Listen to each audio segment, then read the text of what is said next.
Hello.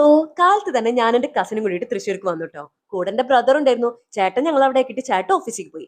പിന്നെ ഞങ്ങൾക്ക് ചുമ്മാ നടക്കാന്നായിരുന്നു. ഈ തൃശ്ശൂർ റൗണ്ടിൽ കൂടെ നടക്കുമ്പോൾ ഒരു സന്തോഷം ഉണ്ടല്ലോ, അതൊരു ഫീല് തന്നെയാ കേട്ടോ.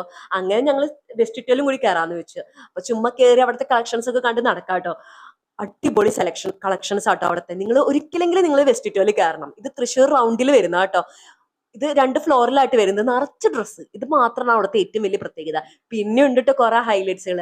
പിന്നെ നിങ്ങൾക്ക് അഫോർഡബിൾ റേറ്റിൽ പർച്ചേസ് ചെയ്യണമെങ്കിൽ ഇവിടെ ഒരു ബെസ്റ്റ് ഓപ്ഷൻ തന്നെയാണ്. കാരണം ഇവിടെ എങ്ങനെയാന്ന് വെച്ച് കഴിഞ്ഞാൽ ഡ്രസ്സ് വെയിറ്റ് നോക്കിയിട്ടാണ് നമുക്ക് പ്രൈസ് ഫിക്സ് ചെയ്യുന്നത്. അപ്പൊ നമുക്ക് എന്താ പറയാ, നമുക്ക് ഇഷ്ടമുള്ള റേറ്റിൽ നമുക്ക് എന്താണ് ഇഷ്ടമുള്ള അത്രയ്ക്ക് ഡ്രസ്സുകൾ എടുക്കാന്നുള്ള ഒരു ഓപ്ഷൻസ് ഉണ്ട്. അതും അഫോർഡബിൾ റേറ്റിൽ. അതാണ് നമുക്ക് ഇവിടെ ഏറ്റവും വലിയൊരു ഹൈലൈറ്റ് വരുന്നത്. പിന്നെ ഇവിടുത്തെ സ്റ്റാഫുകളാണെങ്കിലും എല്ലാവരും ഭയങ്കര കമ്പനിയാട്ടോ. കാരണം സ്ഥിരം പോയി കണ്ട് കണ്ട് നമ്മളൊക്കെ നല്ല പരിചയമായി. പിന്നെ അവരെന്താ പറയാ, നല്ല മിംഗ്ലിംഗ് ആണ് അവരൊക്കെ. പിന്നെ കസ്റ്റമേഴ്സിനോടുള്ള അവരുടെ സർവീസ് ഒക്കെ അടിപൊളിയാട്ടോ. ഇതൊന്നും